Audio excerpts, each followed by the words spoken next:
Kiranya puji-pujian yang kami naikkan keluar dari hati kami, bahwa tujuan hidup kami tidak lain adalah untuk menyenangkan hati Tuhan. Kiranya Engkau meneguhkan dan menguatkan dengan berbicara kepada setiap kami yang hadir di ruangan ini, supaya dalam setiap pergumulan yang kami hadapi masing-masing, baik secara pribadi, di dalam keluarga, dalam gereja, pelayanan, dan segala sesuatu, tidak lain kami kembali kepadamu. Terima kasih buat kesempatan anugerah bisa beribadah kepada Tuhan. Biar Engkau meneguhkan dengan kehadiran-Mu di tempat ini, melawat setiap jemaat-Mu, setiap kami yang hadir, termasuk hamba-Mu. Berfirmanlah Tuhan, karena kami siap mendengar. Sama-sama kita katakan amin. Tuhan Yesus memberkati. Silakan duduk Bapak Ibu Saudara. Shalom, selamat pagi. Hari ini kita akan merenungkan satu tema yang penting supaya kita menjadi orang Kristen yang seimbang. Seperti kita kalau naik mobil, kalau mobil kita tidak seimbang, tidak balance, tidak spurring, maka bisa miring ke kiri atau miring ke kanan, dan kita dengan susah payah harus tahan setir mobil kita supaya di dalam posisi yang balance, yang seimbang. Banyak kehidupan Kristen menjadi tidak seimbang karena kesalahan cara kita memahami Tuhan. Hari ini kita mau renungkan satu tema tentang bagaimana kita memahami Tuhan ini adalah Tuhan yang jauh, yang transenden, tadi yang Pak Yakub nyanyikan di dalam bersama dengan Ibu Irma dan Ibu Ita, how great thou art. Betapa besarnya Tuhan ketika kita memikirkan baru saja ciptaan lewat bumi yang kita tinggal, matahari, kita sudah bagaimana ya kecepatan begitu tinggi, ratusan kilometer, ribuan, kita kok nggak berasa bergerak ya. Kita nggak berasa ada gempa bumi, padahal bumi kita berotasi, berevolusi, mengitari matahari. Bagaimana ini bisa terjadi? Baru satu sisi saja. Saudara bisa pergi ke Bosha di Bandung sana, ada teropong bintang. Nanti saudara juga akan melihat bagaimana dunia ciptaan membuat kita begitu terkagum-kagum. Ini bicara tentang betapa Tuhan di atas segala sesuatu, menciptakan banyak yang kita nggak paham. Belum lagi kita melihat diri kita. Jantung saudara berdetak tiap hari, memompa kurang lebih menurut para ahli 8.000 liter darah. Kalau 8.000 liter tuh 8 tangki air di atas rumah kita, itu satu tangki itu 1.000. Bayangkan tuh, terus putar satu hari. Bagaimana cara kerja ini? Pompa enggak stop-stop. Stopnya pada waktu kita dipanggil pulang, stop dia. Setelah dipakai puluhan tahun. Saudara akan terkejut kalau terus meneliti, para ilmuwan meneliti bagaimana betapa dahsyatnya kita punya organ-organ tubuh. Sementara kita baru beli pompa, merek yang terkenal, dulu katanya bisa 10 tahun, 15 tahun. Sekarang 1,5 tahun sudah bocor, tangkinya bocor. Kok nggak seperti dulu? Ya memang berbeda zamannya. Sekarang tangkinya tidak setebal dulu, tidak sekuat dulu. Kalau kita terus renungkan bagian ini, kita akan semakin mengagumi ciptaan Tuhan. Betapa Tuhan pelihara saudara dan saya sebagai anak-anaknya. Saya mau awali dengan satu lagu yang sering kita nyanyikan. Allah peduli, Allah mengerti. Saudara suka lagu ini bukan? Allah peduli, Allah mengerti. Terus segala persoalan yang kita hadapi. Aduh, kayaknya enak banget ya. Kenapa enak? Semua persoalan saya Tuhan mengerti dan Tuhan peduli. Berarti Tuhan begitu dekat. Seperti orang tua, anaknya masih kecil, dia tahu kalau anaknya sakit, anaknya lapar, anaknya menangis, merengek, selalu peduli kepada anak-anaknya. Suka nggak Bapak Ibu Saudara? Kita suka. Kita suka Allah yang peduli, Allah yang mengerti kesulitan saya dan saudara, memahami betapa hidup ini tidak mudah. Tetapi balik bertanya, pernahkah Bapak Ibu Saudara memikirkan tentang perasaan dan apa yang Tuhan pikirkan? Saudara pernah peduli nggak dengan kepentingannya Tuhan? Terus saya waktu siapkan tema ini, mungkin lagunya mesti diganti ya. Saya peduli, saya mengerti segala rencana kehendak Allah bagiku. Segala rencana kehendak Allah, pernah nggak saudara dan saya peduli? Ngapain Pak?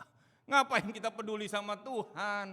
Mau juga Tuhan peduli dong sama saya. Kalau kita punya anak, punya cucu, kita nggak mau anak kita, cucu kita terus jadi anak-anak yang baik. Aku mau kamu lucu terus, ya. Mami senang kalau kamu lucu terus, sampai kapanpun kamu tetap lucu. Ya dia udah nggak lucu lagi, mestinya lucu terus. Mau Bapak Ibu Saudara? Kita nggak mau. Pada waktu dia bayi, pada waktu dia balita, batita, masih di anak-anak, kita senang dia lucu. Ada masa tahapan dia memang menjadi pribadi yang harus terus bergantung. Dan kita harus mempedulikan kita. Tapi berjalannya waktu, maka kita harus lewati tahapan itu. Anak kita, cucu kita harus lewati masa itu. Nggak boleh kamu jadi anak-anak terus. Ini gambaran sedikit, gambaran antara saudara dan saya dengan Tuhan. Tuhan pun tidak ingin Bapak Ibu Saudara dan saya terus menerus jadi anak-anak rohani yang masih bayi rohani, enggak pernah dewasa. Maka ketika orang bertumbuh menjadi dewasa, dia akan naikkan pujiannya tadi beda. Saya peduli, saya mengerti. Apa yang menjadi rencana kehendak Tuhan? Ada satu lagu, Datanglah Kerajaanmu. Saudara tahu lagu itu? Kerajaanmu datanglah, kehendakmu jadilah. Jadi kerajaan Tuhan datang. Kehendak Tuhan bukan kehendakku yang datang. Hari ini kalau kita sebentar menikmati roti dan air anggur. Karena kehendak Bapa digenapi lewat tubuh dan darah Kristus yang dikorbankan. Kalau Kristus mau egois, nggak mau kehendak Bapa, kehendak aku saja, nggak jadi saudara dan saya jadi orang percaya. Maka orang-orang yang bertumbuh imannya akan bertanya, Tuhan, apa sih kehendak-Mu? Apa yang menjadi rencana kehendak Tuhan? Allah yang begitu jauh, sekaligus juga adalah Allah yang begitu dekat. Jangan dipisah. Nggak mau Pak, saya nggak mau Tuhan yang jauh. Saya maunya Tuhannya yang dekat, yang peduli terus. Nanti saudara akan ketemu problem-problem persoalan yang saudara nggak bisa pecahkan. Katanya Tuhan dekat, katanya Tuhan peduli. Kenapa Tuhan biarkan saya sakit? Kenapa Tuhan biarkan saya mengalami kesulitan? Kenapa Tuhan izinkan ini terjadi? Izinkan, wah kita nggak bisa cari jawaban. Buat kesulitan-kesulitan yang kita hadapi, karena kita maunya Tuhan peduli terus. Bagian ini sangat berbahaya kalau kita memahami Allah. Hanya Tuhan yang terus-menerus peduli, merasakan kesulitan kita tanpa kita mau tahu apa yang menjadi kehendak Tuhan. Kata Immanuel dari dua kata, Imanu dan El. Imanu artinya bersama kita, El artinya Allah. Kalau bahasa Ibrani itu bacanya dari kanan ke kiri. Kalau kita kan bahasa Indonesia dari kiri ke kanan. Jadi Immanuel, El, Imanu, Allah yang menyertai Bapak Ibu Saudara dan saya. Makanya kita sering katakan Immanuel. Kristus menyertai kita, Immanuel. Tapi ada kata kedua, yaitu transcend. Transcend itu skandare itu bahasa Latin, artinya melampaui, skandare memanjat, seperti orang memanjat, melampaui dia. Maka transcend, Tuhan melampaui hal-hal yang ordinary, yang biasa. Dia melampaui alam semesta. Berapa banyak saudara bisa pikir? Dulu orang kalau bisa kirim pakai message, pakai apa dulu namanya Starco atau apa, tweet. Kita udah baca, hubungi kantor, kita cari telepon umum. Itu zaman saya waktu 20, seusia Michael yang masih 20, 30-an. Seperti itu dulu. Tapi sekarang kita bisa video call. Dulu harus bayar mahal, namanya SLI, sambungan langsung internasional. Aduh, belum apa-apa udah 400 ribu, mahal. Ada teman ada di Amerika, ada di Australia, mahal sekali. Saya ingat waktu di Korea beli kartu untuk telepon sebentaran aja, baru 5 menit telepon saudara keluarga di Jakarta habis ratusan ribu. Sekarang dengan internet semua jadi free. Zaman terus bergerak, zaman terus. Bagaimana kita mikirkan? Ada orang yang berbeda waktu 12 jam di Amerika sana, kok bisa kita berkomunikasi? Pikirkan kita nggak habis pikir. Bagaimana Tuhan hal itu bisa terjadi? Nah, hari ini ketika melihat renungan bagian ini dari Roma pasal 11, Paulus mengajak kita di dalam pergumulan dia kesulitan, dia memahami bagaimana saya memahami Tuhan. Saya orang Benyamin dari keturunan Abraham, orang Yahudi. Kok malah bangsaku sendiri menolak Yesus Kristus? Sehingga orang-orang dari bangsa lain boleh percaya. Dia juga bingung. Waktu mengalami kebingungan ini, maka dia tulislah Roma pasal 11. Sebelum di sana, saya mau ngajak satu data dari majalah Times, tanggal 12 Juni tahun 1972. Di sana dicatat tentang pergumulan Rasul Paulus, apakah ada orang-orang Yahudi yang akhirnya bisa percaya? Orang Yahudi sampai hari ini tidak, sebagian besar ya, tidak percaya bahwa Yesus Kristus sudah datang sebagai Mesias. Tapi dicatat dalam majalah Times 12 Juni 1972, ada satu gerakan namanya Jews for Christ. Orang Yahudi bagi Kristus, artinya dia orang-orang Yahudi sebagian besar nggak terima Yesus Kristus sebagai Mesias Juru Selamat yang diurapi Mesias itu, tapi ada anak-anak muda, dicatat oleh majalah Times tahun 1972 sekitar 6.000, 7.000 anak-anak muda. Mulai 1972 ada seorang rabi Yahudi yang mencatat ada 6.000-an, 7.000-an setiap tahun kurang lebih boleh menerima Kristus sebagai Mesias. Per hari ini kalau kita melihat data Worldometer, kurang lebih 1,8 sampai 1,9% orang Yahudi yang berjumlahnya 9 juta adalah orang yang percaya kepada Kristus sebagai Mesias yang dijanjikan. Berarti kurang lebih 180.000 sampai 200.000 orang Kristen yang percaya dia adalah yang dijanjikan. Jadi Paulus bergumul, Bapak Ibu Saudara, kenapa ya? Kok saya sendiri orang Yahudi, teman-temanku orang-orang Yahudi malah menyalibkan Yesus Kristus. Dalam pergumulannya itu, kita membaca tadi dalam Roma pasal 11, yang pertama, kita mau melihat satu poin bagaimana Paulus akhirnya menyadari betapa sulitnya memahami pikiran Tuhan. Dalam ayat 33 sampai 34, mari kita baca bersama-sama. 1, 2, 3. Oh, alangkah dalamnya kekayaan, hikmat, dan pengetahuan Allah. Sungguh tak terselidiki keputusan-keputusannya, dan sungguh tak terselami jalan-jalannya.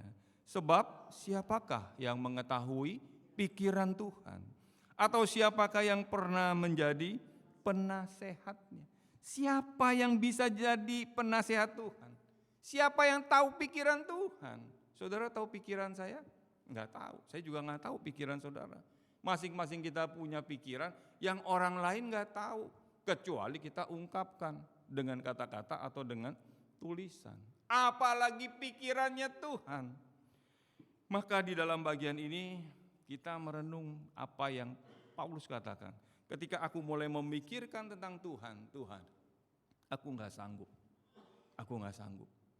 Engkau begitu besar, maha besar, melampaui tadi, transcend. Maka ketika kita mengalami kesulitan-kesulitan yang terjadi, kita suka pakai patokan cara kita berpikir. Mulai hari Selasa saya akan mulai di dalam doa Selasa. Sebelum kita saling mendoakan, kita sharing firman Tuhan dari kitab Ayub. Teman-teman Ayub semua mulai dari Elifas, Elihu, Zofar, semua sahabat-sahabatnya nggak ngerti. Kok Ayub orang baik, orang benar, orang yang tidak bercacat celah, kenapa dia harus menderita?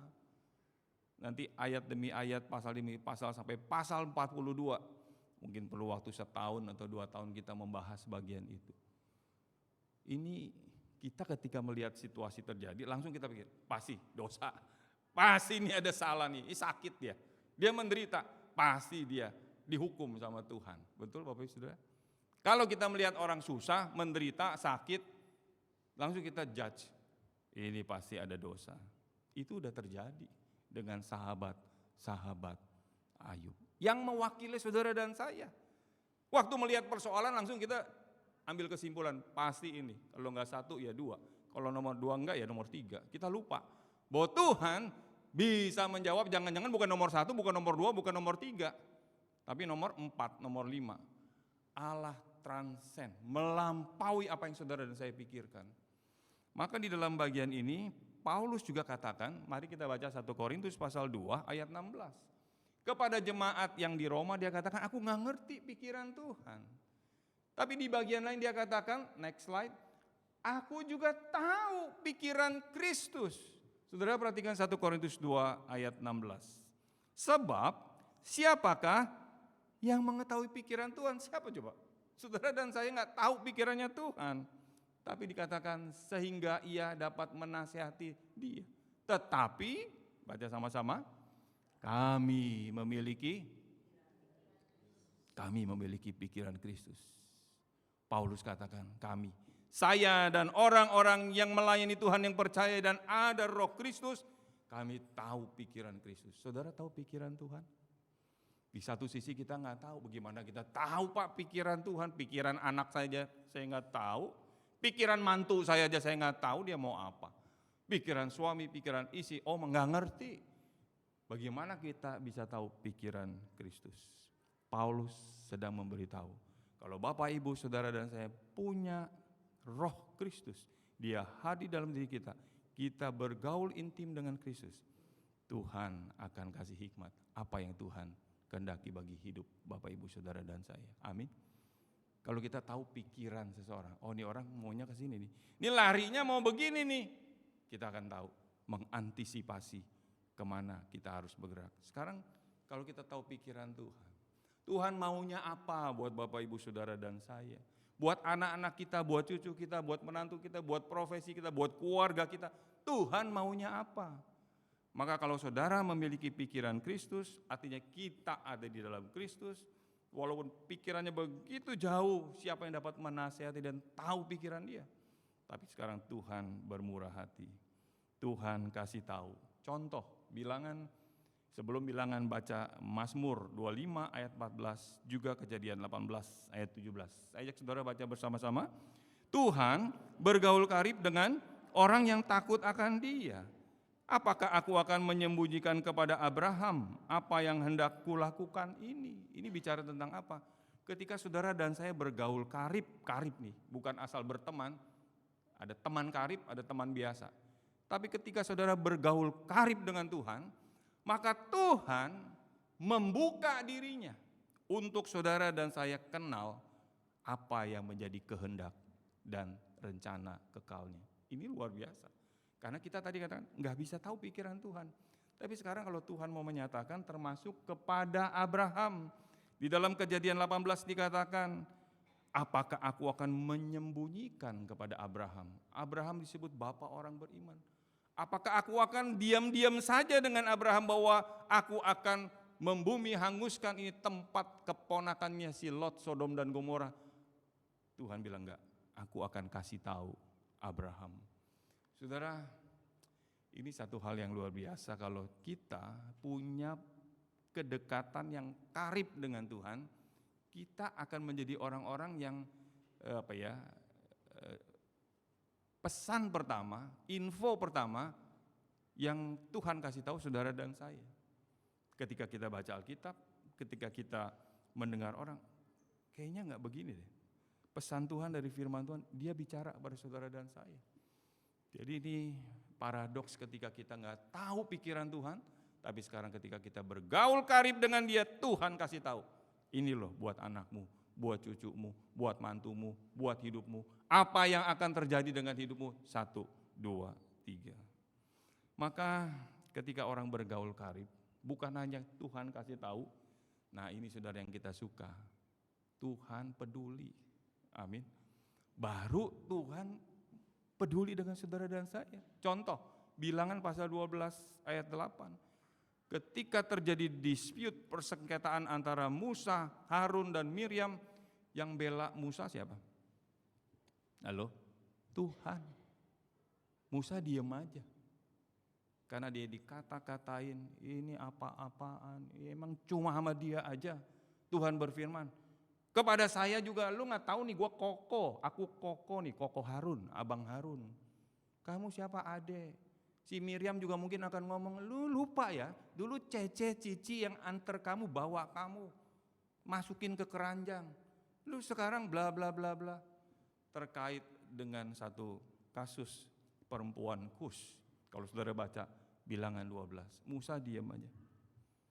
Di dalam tanggung jawab yang berat, memikul tanggung jawab pekerjaan Tuhan, memimpin Israel yang jumlahnya 2 jutaan itu, dia banyak bersekutu, bergaul. Tuhan bicara muka dengan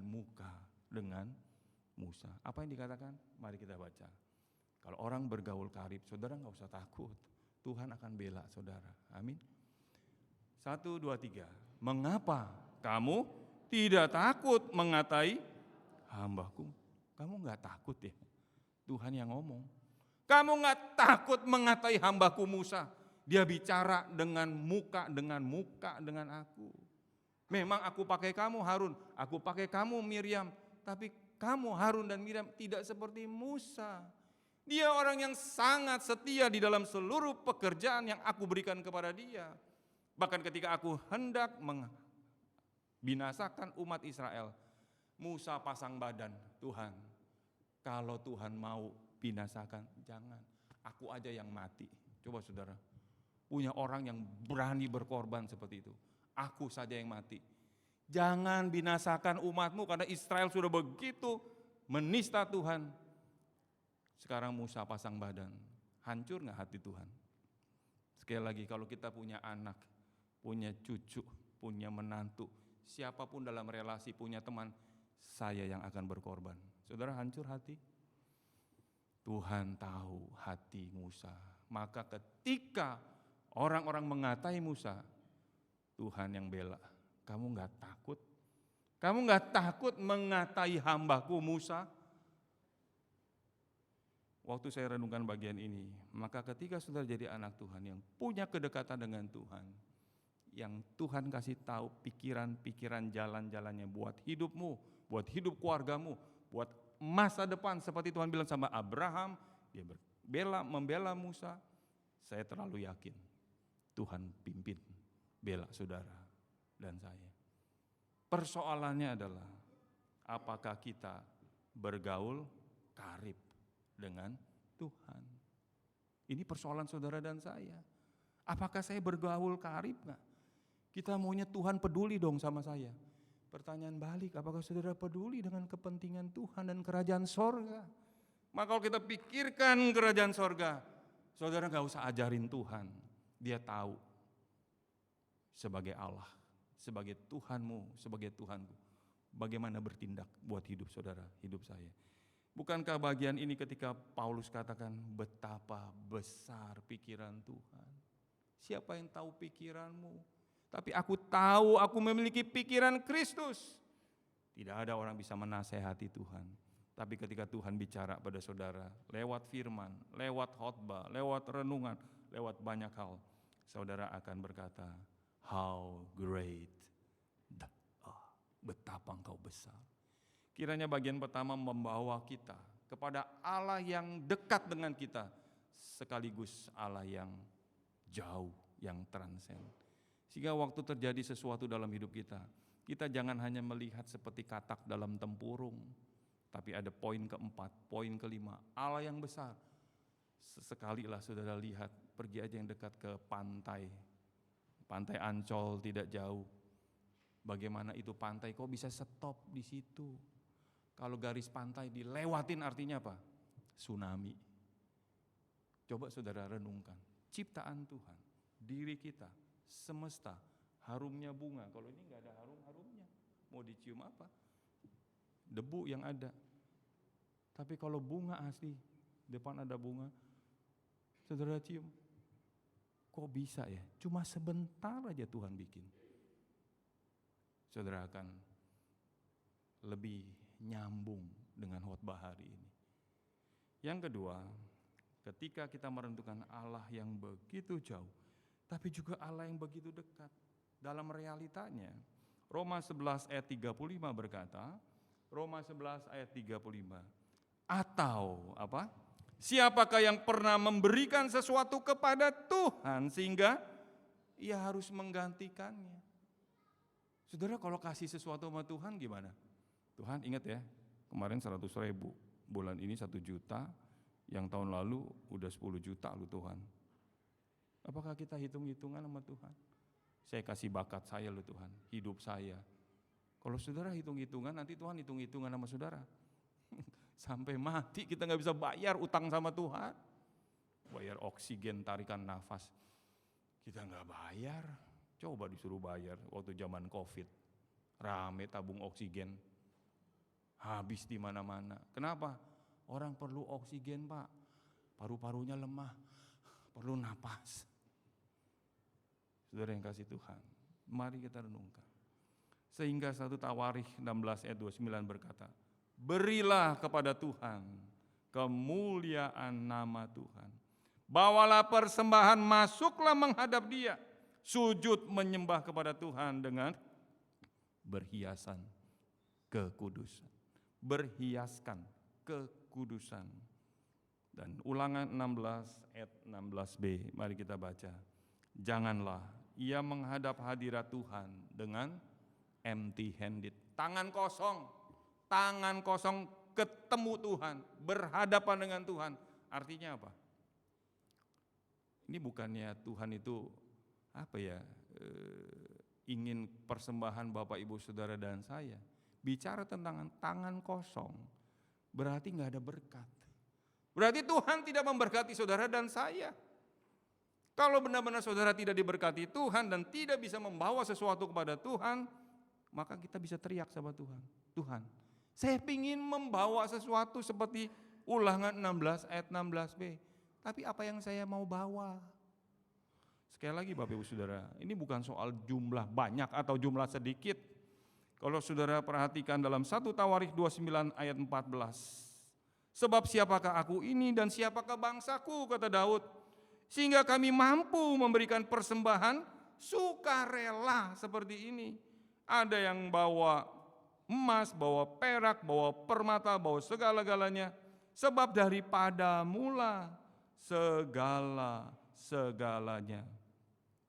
Dari tanganmu sendirilah persembahan yang kami berikan. Tadi pujian mengingatkan kita. Segalanya, terus yang ku miliki, terus semuanya daripada semuanya. Enggak 90%, 95, 99,99999. Enggak, semuanya 100% daripada Tuhan. Sehingga ada satu teolog yang mendirikan gereja Metodis, John Wesley, berkata apa? Tuhan itu adalah the owner, pemilik segala sesuatu. Saudara dan saya manusia adalah steward. Steward itu seperti kita naik pesawat, ada steward, ada pramugara, ada pramugari yang melayani. Kita cuma pelayan. Kita cuma pelayan, pemiliknya adalah Tuhan. Bahkan diri saya, diri saudara, apa yang kita pakai, apa yang kita nikmati, semua milik Tuhan. Maka di zaman John Wesley hidup, dengan pemahaman dia ada satu orang menghitung berapa uang daripada John Wesley ketika dia melayani di abad ke-18. Ternyata ada orang yang menghitung dia hidup di tahun 1703, 1791, sekitar 80-an dia hidup. Uangnya kalau dikurs ke rupiah sekitar 90 miliar. 90 miliar. Dari salah satu artikel jurnal yang saya baca, ada seorang menulis pada waktu si John Wesley hidup, dia punya percetakan, dia tulis banyak tulisan, percetakan dari hasil usaha yang dia kerjakan, dia sudah punya uang sekitar 90 miliar atau 6 juta US dollar. Dia orang Inggris, berarti dalam pound sterling. kaya sekali. Tapi dia bilang, apa yang aku miliki harus aku salurkan. Maka dalam teologinya dia katakan, aku harus cari sebanyak-banyaknya, simpan sebanyak-banyaknya, dan berikan sebanyak-banyaknya. Itu John Wesley. Dia cari orang-orang yang mengalami kekurangan, kesulitan yang harus dibantu. Supaya terus bergulir, orang yang sudah dibantu juga harus membantu orang lain yang memerlukan. Tuhan dipermuliakan. Waktu saya renungkan bagian ini, puji Tuhan. Betul apa yang Rasul Paulus katakan. Berilah, maka kamu akan diberi. Bukan berarti Tuhan enggak kekurangan uang untuk minta persembahan saudara dan saya, hidup kita. Kalau Tuhan mau, enggak usah hamba-hamba Tuhan dipanggil jadi masuk seminari. Dia sanggup buat orang-orang bertobat. Sanggup pakai malaikat, 1-2 malaikat, beres. Tapi Tuhan enggak memilih cara itu. Tuhan pakai manusia yang lemah, saudara dan saya. Hari ini ketika merenungkan bagian ini, Tuhan terima kasih. Kalau aku bisa melayani, kalau aku bisa memberi, kalau aku bisa berbagian dalam pekerjaan Tuhan, bentuknya apapun itu, semuanya berasal daripada Tuhan. Yang terakhir, yang ketiga, Roma 11 ayat 36 tadi sudah kita baca. Sebab segala sesuatu bagaimana? Adalah dari Dia dan kepada Dia. Lalu bagi Dialah kemuliaan sampai selama-lamanya. Akhirnya dari seluruh uraian pasal 11 terus kitab Roma ini, Paulus sadar akhirnya Tuhanlah penyebab segala sesuatu. Tuhanlah akhirnya yang menjadi ending, akhir segala sesuatu. Bukan saudara dan saya. Bukan orang-orang hebat berpangkat raja, presiden, bukan. Mereka nothing. Tuhanlah segala-galanya. Kalau hidup Bapak Ibu Saudara punya pemahaman seperti ini, maka kita dapat berkata seperti Rasul Paulus ingatkan dari 1 Korintus 8 ayat yang ke-6. Yang untuk Allah saja, Allah Bapa kita hidup. Dan satu Tuhan saja Yesus Kristus, yang olehnya segala sesuatu telah dijadikan, dan yang karena siapa? Dia, Yesus Kristus, kita hidup. Kalau kita paham, Tuhan terima kasih, aku bisa hidup karena Kristus memberi hidup. Sekarang kalau aku hidup, bagaimana aku hidup memuliakan Kristus yang sudah mati bagiku, yang sebentar kita peringati melalui roti dan perjamuan, sehingga hidupku dan hidup Kristus menyatu. Aku memiliki pikiran Kristus seperti Paulus katakan, apa sih yang Tuhan kehendaki buat anak kita, buat istri kita, buat suami kita, buat cucu kita, buat diri kita. Kita tahu Tuhan kasih hikmat. 1, 2, 3. Kiranya satu hari kita bisa bersama-sama dengan seluruh orang percaya yang memahami Allah bukan hanya begitu dekat Immanuel, tapi Dia juga begitu jauh, menguasai, mengontrol segala sesuatu yang terjadi dalam dunia ini, termasuk dalam hidup saudara dan hidup saya. Kalau kita punya pemahaman seperti ini Bapak Ibu Saudara, kita kira-kira gimana? Waktu mengalami, aduh aku gak ngerti, kenapa begini, kenapa begitu, kenapa terjadi ini, kenapa terjadi itu. Kita tahu Tuhan mengendalikan segala sesuatu dari awal sampai akhir. Soli Deo Gloria. Amin Bapak Ibu Saudara. Hidup kita jadi gimana? Resah, gelisah, atau kita tetap tenang di dalam Tuhan? Kiranya Tuhan dimuliakan. Amin. Mari kita bangkit berdiri. Kita mengakhiri di dalam doa. Kami sungguh bersyukur hari ini bahwa Engkau bukan hanya Allah Immanuel yang begitu dekat menyertai kami, seperti kami menyertai anak-anak kami yang masih kecil. Atau kami teringat ketika kami masih kecil, orang tua, papa, mama, papi, mami menyertai kami. Tapi beranjak dewasa, kami harus belajar mandiri.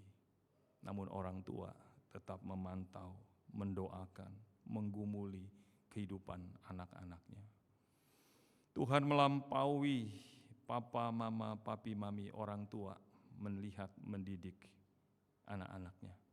Karena mereka hanya sementara ada lalu hilang, lenyap seperti kata kitab Pengkhotbah. Tapi hari ini ketika kami memikirkan Tuhan, betapa Engkau begitu besar, transen, melampaui yang biasa yang kami pernah pikir, batasan-batasan yang ada. Engkau melampaui itu semua. Betapa sulitnya kami memahami Tuhan.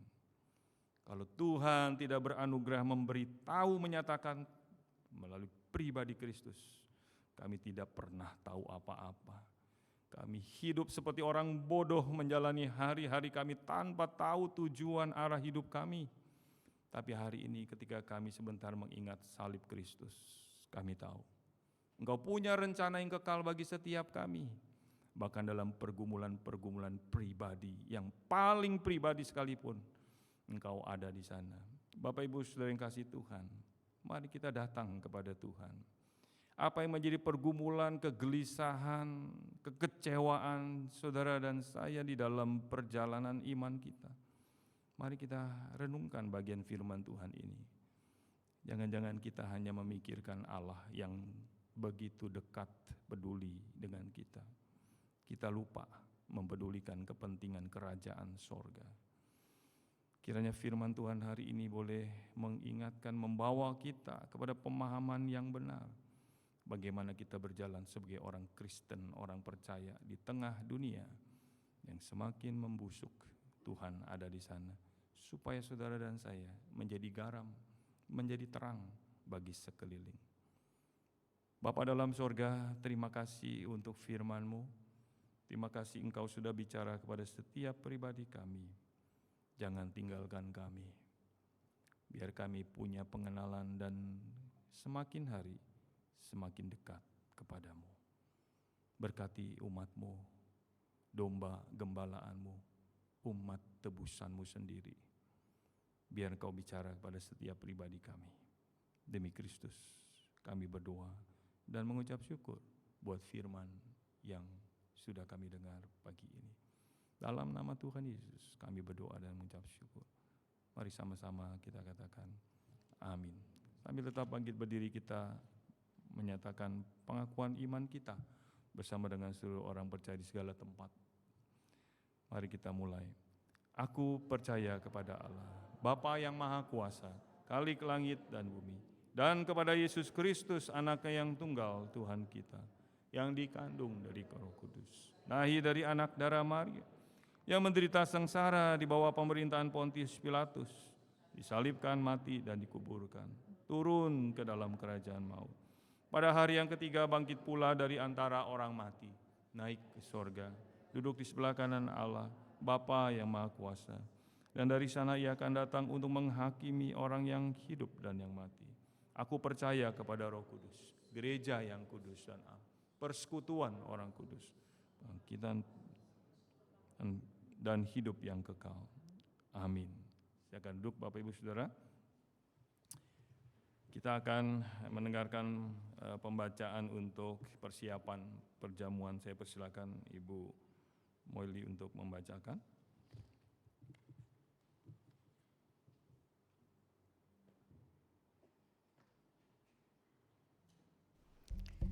Selamat pagi Bapak Ibu Saudara semua. Mari sebelum kita masuk di dalam perjamuan kudus, kita sama-sama mau merenungkan dan mengingat kembali apa yang menjadi pesan Tuhan. Demikian kebenaran firman Tuhan di dalam pesannya, 1 Korintus pasal 11 ayat 23 sampai dengan 32. Sebab apa yang telah kuteruskan kepadamu telah aku terima dari Tuhan, yaitu bahwa Tuhan Yesus pada malam waktu Ia diserahkan mengambil roti, dan sesudah itu Ia mengucap syukur atasnya. Ia memecah-mecahkannya dan berkata, "Inilah tubuhku yang diserahkan bagi kamu. Perbuatlah ini menjadi peringatan akan aku." Demikian juga Ia mengambil cawan sesudah makan, lalu berkata, "Cawan ini adalah perjanjian baru yang dimeteraikan oleh darahku. Perbuatlah ini setiap kali kamu meminumnya menjadi peringatan akan aku. Sebab setiap kali kamu makan roti dan minum cawan ini, kamu memberitakan kematian Tuhan sampai Ia datang. Jadi barang siapa dengan cara yang tidak layak makan roti atau minum cawan Tuhan, ia berdosa terhadap tubuh dan darah Tuhan. Karena itu hendaklah tiap-tiap orang menguji dirinya sendiri, dan baru sesudah itu ia makan roti dan minum dari cawan itu. Karena barang siapa makan dan minum tanpa mengakui tubuh Tuhan, ia mendatangkan hukuman atas dirinya. Sebab itu banyak di antara kamu yang lemah dan sakit, dan tidak sedikit yang meninggal. Kalau kita menguji diri kita sendiri, hukuman tidak menimpa kita. Tetapi kalau kita menerima hukuman dari Tuhan, kita dididik supaya kita tidak akan dihukum bersama-sama dengan dunia. Amin. Terima kasih, Ibu Molly. Kita akan menaikkan pujian untuk mempersiapkan hati kita. Bawalah aku, Yesus, dekat ke salibmu, near the cross.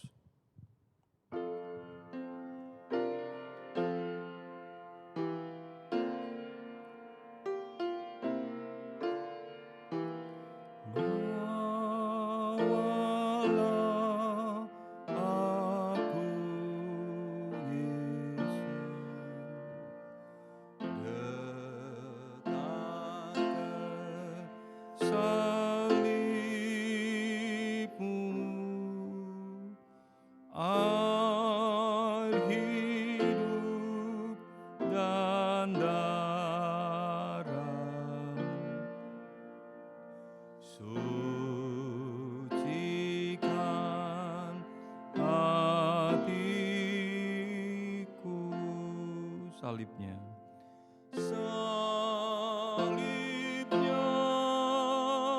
salibnya, selama mulia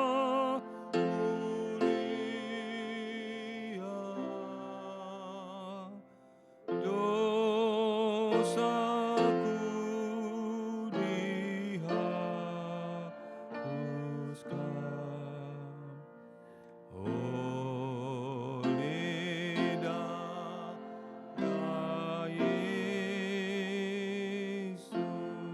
Imanku yang terkecil, imanku yang terkecil, Tuhan tak tinggalkan. Tuhan tak tinggalkan.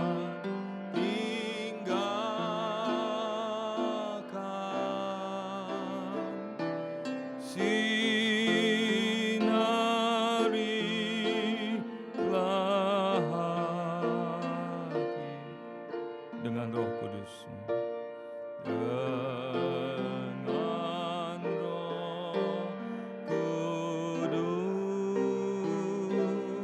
Kudus, salibnya, salibnya, salibnya,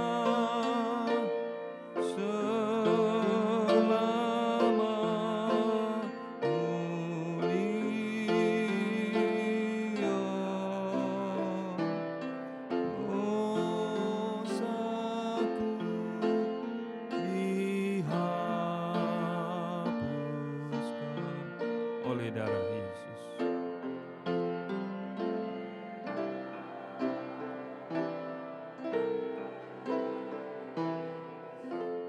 Wanitanya, salibmu sandaranku, sandar. Terima kasih Tuhan.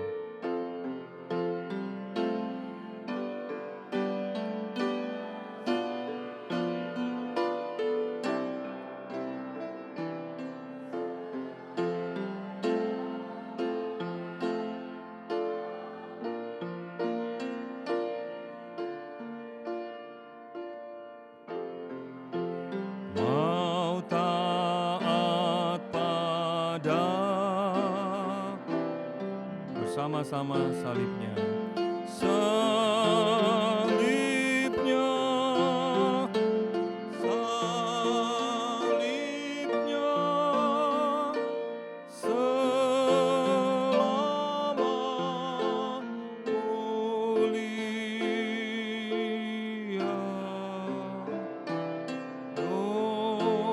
Dosaku dihapuskan oleh darah Yesus.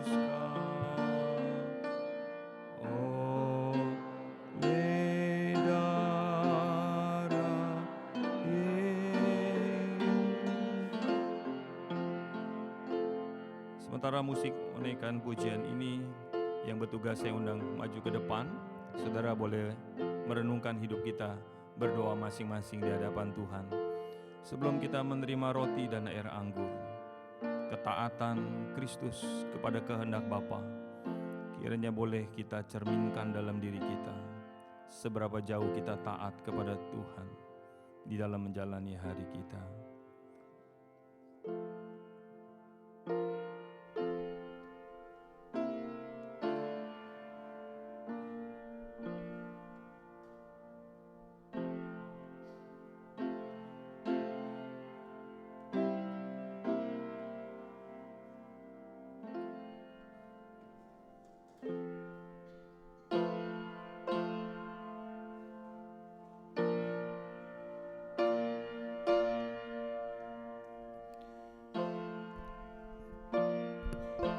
Bapak Ibu yang sudah dibaptis dan mempersiapkan hati, boleh berbagian dalam perjamuan Tuhan untuk diingatkan menjadi satu tubuh dengan Kristus melalui roti dan air anggur ini.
Permisi bertanya, apakah Bapak Ibu Saudara yang mau ikut perjamuan sudah mendapatkan roti dan air anggur?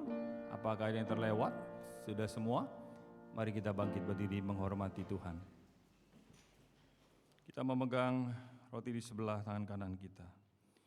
Memang dahulu kamu adalah kegelapan, tetapi sekarang kamu adalah terang di dalam Tuhan. Sebab itu hiduplah sebagai anak-anak terang. Karena terang hanya berbuahkan kebaikan dan keadilan dan kebenaran. Dan ujilah apa yang berkenan kepada Tuhan. Jangan turut mengambil bagian di dalam perbuatan-perbuatan kegelapan yang tidak berbuahkan apa-apa. Tetapi sebaliknya telanjangilah perbuatan-perbuatan itu. Sebab menyebutkan saja apa yang mereka lakukan sembunyi-sembunyi sudah memalukan. Tetapi segala sesuatu yang sudah ditelanjangi oleh terang itu menjadi tampak. Sebab semua yang tampak adalah terang. Mari kita renungkan hidup kita di hadapan Tuhan. Apa yang kita gunakan dengan tubuh, dari kepala sampai kaki, tangan kita, pikiran kita, hati kita, mata kita, telinga kita, seluruh eksistensi keberadaan kita.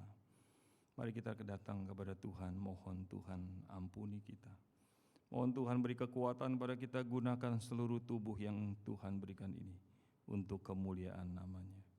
Tuhan Yesus berkata ketika dia berkumpul dengan para muridnya sebelum ia disalibkan, roti ini adalah tubuhku yang dipecah-pecahkan bagi kamu sekalian. Oleh karena itu, ambillah dan makanlah. Mari kita makan bersama-sama sambil mengucap syukur kepada Tuhan.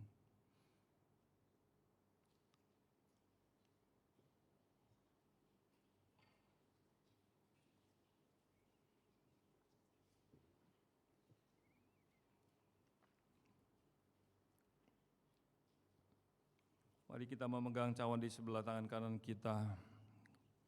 Cawan ini adalah perjanjian yang baru yang dimeteraikan oleh darah Kristus. Tidak ada pengampunan tanpa penumpahan darah anak domba Allah. Kita bersyukur Tuhan tebus saudara dan saya menjadi miliknya.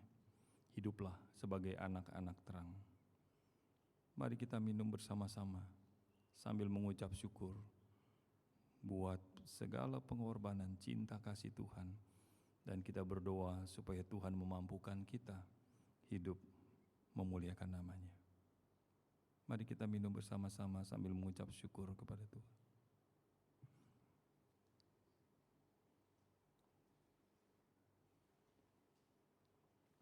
Saya persilakan Pak Beben untuk berdoa mengucap syukur. Mari bersama-sama kita berdoa.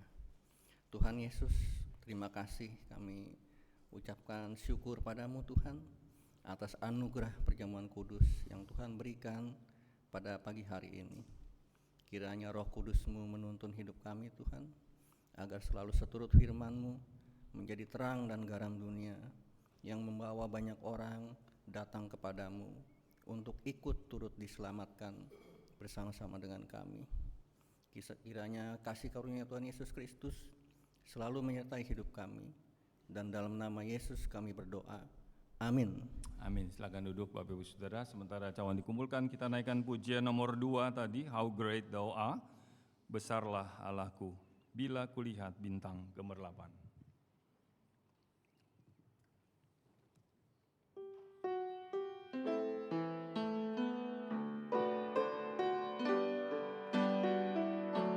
Bila kulihat bintang gemerlapan dan bunyi guru riuhku dengar, ya Tuhanku, tak putus aku heran melihat ciptaanmu yang besar. Maka jiwaku pun memujimu. Sungguh besar Kau Allah, sungguh besar Kau Allahku. Maka jiwaku pun memujimu. besar, Kau Allahku. Saya undang Bapak Ibu Saudara bangkit berdiri. Ya Tuhanku, apabila ku renungkan pemberian dalam penebus, ku tertegun bagiku dicurahkan oleh Putra-Mu darahnya kudus. Maka jiwaku pun memuji-Mu, sungguh besar Kau Allahku. Maka jiwaku pun memuji-Mu, sungguh besar Kau Allahku. Apabila nanti Kristus memanggilku, sukacitaku amatlah besar, karena terkabullah yang kurindukan, melihat Kau Tuhanku akbar. Maka jiwaku pun memuji-Mu, sungguh besar Kau Allahku. Maka jiwaku pun memuji-Mu, sungguh besar Kau Allahku. Ada dua hal yang ingin saya sampaikan. Yang pertama, sebentar ada kegiatan komunitas Komsel B2B, Back to Bible. Jadi B2B ini maksudnya kita belajar firman Tuhan. Karena sebagian saudara mungkin hari Rabu tidak bisa ikut belajar firman Tuhan. Biasanya sore hari, tapi kali ini diadakan pukul 10. Bapak Ibu Saudara diundang untuk bisa sama-sama. Jadi bukan hanya untuk youth atau yang couple, tapi untuk semua kita bisa bertumbuh dalam pengenalan yang benar melalui B2B, Back to Bible. Yang kedua, minggu depan yang berkhotbah Bapak Pendeta Philip Chia, dan saya berkhotbah di GKRI Mangga Besar. Mohon dukung dalam doa supaya bisa menjadi saluran berkat bagi jemaat Tuhan. Mari kita akhiri di dalam doa. Kami bersyukur untuk hari ini, Tuhan, Engkau hadir. Immanuel, kami sudah alami, rasakan dalam perjalanan iman. Hari ini kami diingatkan kembali, Allah yang Immanuel itu juga Allah yang melampaui segala apa yang kami pikir. Tuhan, lihatlah saudara-saudara kami yang sedang dalam bergumul kelemahan-kelemahan tubuh, persoalan-persoalan relasi di dalam keluarga, juga persoalan-persoalan yang lainnya. Teringat untuk Ibu Moifong yang kami dengar harus dirawat karena kondisi kesehatannya. Biar Tuhan berbelas kasihan melalui doa-doa kami, biar Tuhan melawat dan memberikan kesembuhan kepadanya. Saudara-saudara kami sebagian besar tidak hadir, ada dengan segala urusan mereka. Tuhan yang lebih tahu, biar Engkau yang melawat mereka dalam setiap konteks pergumulan mereka. Kami menyerahkan gereja GKRI Kelapa Gading ke dalam tangan Tuhan. Kerinduan hamba-Mu dan kerinduan badan pengurus tempat ini, gereja ini boleh menjadi kepanjang tanganan Tuhan supaya kerajaan Allah diperluas, menjadi garam, menjadi terang, menjadi umat kerajaan yang boleh menjadi saksi-saksi Kristus. Kami menyerahkan setiap pergumulan anak-anak-Mu ke dalam tangan Tuhan, dan Tuhan terus menyertai sepanjang minggu ke depan, supaya satu minggu ini kami boleh berjalan bersama dengan Tuhan, dan Tuhan dipermuliakan. Banyak yang ingin kami bawa dalam doa, ajar kami terus berdoa, seperti Tuhan Yesus mengajar para murid-Nya berdoa, Bapa kami. Bapa kami yang di surga, dikuduskanlah nama-Mu, datanglah kerajaan-Mu, jadilah kehendak-Mu di bumi seperti di surga. Berikanlah kami pada hari ini makanan kami yang secukupnya, dan ampunilah kami akan kesalahan kami, seperti kami juga mengampuni orang yang bersalah kepada kami. Dan janganlah membawa kami ke dalam pencobaan, tapi lepaskanlah kami daripada yang jahat, karena Engkaulah yang mempunyai kerajaan dan kuasa dan kemuliaan sampai selama-lamanya. Amin. Doksologi.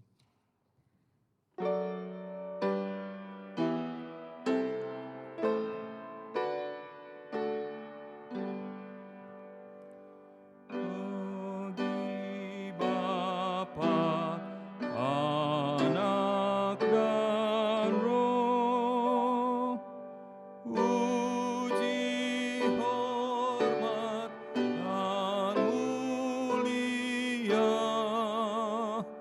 dulu, sekarang, tak berubah, hingga selama-lamanya.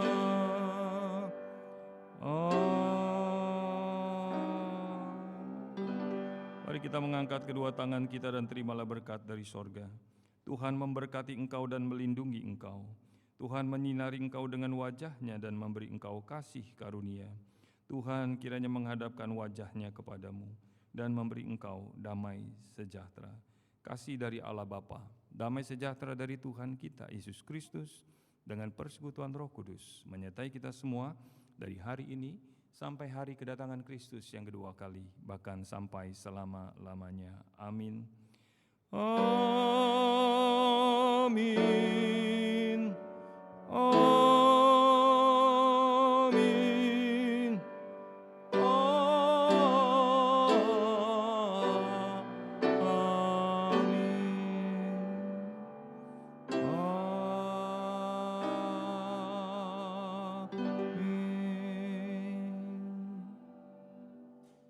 Amin. Silakan duduk dan bersaat teduh sejenak. Ibadah telah selesai. Tuhan Yesus memberkati.